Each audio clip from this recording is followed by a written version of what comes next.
Так, Жанарбек Кубанычевич, Абхаз Армениядағы келген машиналар бойынша бүгін ерте менен таңғамалдан баштап, кече мен түні келгем өзі. Бүт керектүү адамдар чогултуп, мен азыр ошо совещаниени бүтүрүп келдим. Азыр совещание өткүзүп келдим Ак үйдө, ынтымак ордодо.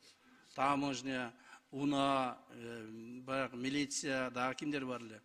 ГКМБ, погранслужба, бардыгын чогултуп, налоговыйды чогултуп ошо совещание өткүзүп келдим. Президентибиз да ушу тапшырманы берип атат. Армения, Абхазиядан келген машиналарды бир жыйынтыктагылачы, бир ушулар боюнча бир чечим кабыл алгылачы депчи. Бирок мен бүгүн совещание өткүзгөндө көп нерседен кабардар болдум да, сизге айтып коеюн ушуну. Ушул трибунадан 15 миңдей машина экен. Булардын бардыгы мыйзамсыз келген машиналар. Запчасть менен алып киришкен. Башы бир машиненики, ортосу бир машиненики, аягы башка машиненики. Келген машинелердин 90% документи жок.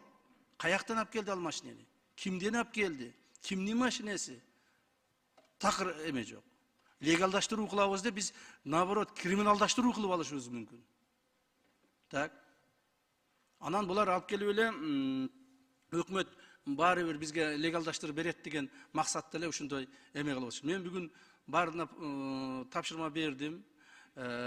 Ички иштер министрлигине, таможняга, ГКМБга бардыгына. Бир дагы ошол мыйзамсыз алып келген машина көчөлөрдө жүрбөш керек. Себеби ошол көчөлөрдө жүрүп, адамдарды ташып, такси болуп, канчалаган адамдардын өмүрүн алып атат.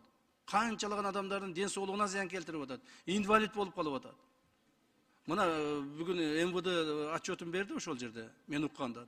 Кыргызстанда болуп аткан авариялардын 3түн 2си оң рулдуу машиналардан болуп атыптыр. Көрдүңүздөрбү? Ошон үчүн буга шашпаш керек. Урматтуу Жанарбек Кубанычевич, так. Биз муну легалдаштырабыз. Бирок кантип? Биринчи этап, экинчи этап, үчүнчү этап кылып карайбыз.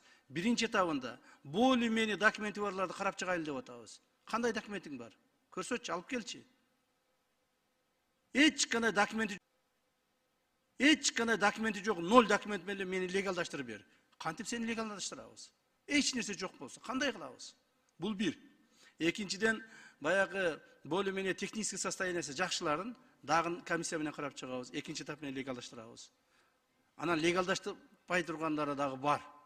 Аларды же тооккана кылышат, же болбосо кайра алып чыгып кетишет, же аларды мен мыйзамды буза албайм. Легалдаштырбай турган ушундай машиналар бар. Таможняга айтсак, таможня айтат 5 миңден 12 миң долларга чейин растаможка төлөш керек деп атат. Макул, аны септеп кыскартайлы.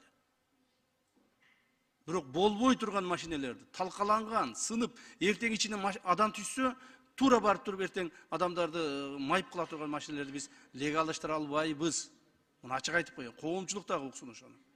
Андан сырткары, ошол 15 миң машинеси бар адамдар ар түрдүү баягы WhatsApp'тардан айтып, бири-бирине айтып, биз укпай калат деп айтып атышат. Ай, чыгайлы, чогулайлы, митинг кыла коелу, тияк була кыла коелу.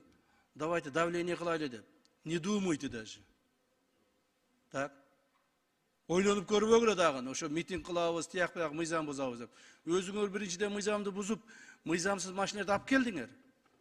Эми мындан буяка дагы мыйзамды бузуп, мамлекетти мындай давление кылабыз дейсиңер. Бул туура эмес. Урматтуу депутаттар, сиздер да түшүндүрүп койгула ошолорго.